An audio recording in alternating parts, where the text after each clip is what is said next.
আজীবন নেশার ছেলে নিজাম। সে তার বউকে বলে, শোনো কুসমি, আমার মায়ের অনেক দুঃখ। আমার মায়ের একটা সংসার ছিল, সেই সংসার নাই, স্বামী নাই, সন্তানাদি নাই। তার মাথাটা মাঝে মাঝে আউলয়া যায়। আমার মাকে তুমি মাইনা নিবা। কুসমি বলে, আমি জানি সব কথা, যার কারণে আমি কিছু কই না, তেমন কোনো প্রতিবাদ করি না। পাড়া প্রতিবেশী আমারে কত কিছু কয়, কত কিছু বুঝায়, আমি কারোর কথা শুনি না। নিজাম বলল, তুমি ভাবতে পারো একটা মানুষের সব ছিল, এখন কিছু নাই। তারপর আমার বাজান তারে বিয়া করছে, দুনিয়াতে আমি আসলাম, আমারে নিয়া মা আছে। তার দুঃখটা বুঝো তুমি।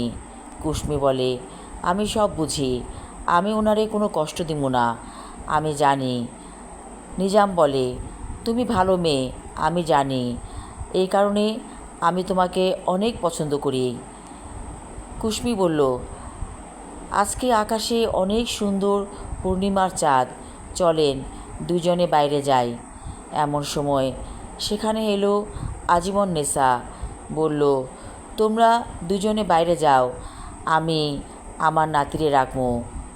ওরা বেরিয়ে গেল দুজনে। আকাশে পূর্ণিমার চাঁদ ভাসছে, মনে হচ্ছে যেন জ্যোৎস্নায় ভেসে যাবে সব কিছু।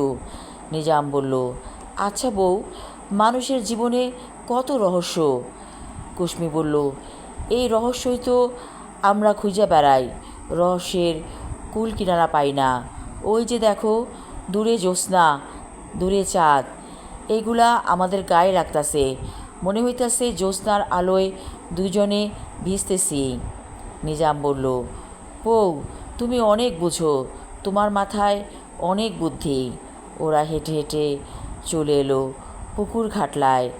পূর্ণিমার চাঁদটা পুকুরের পানিতে দেখা যাচ্ছে, চিকচিক করছে রূপালি আলো।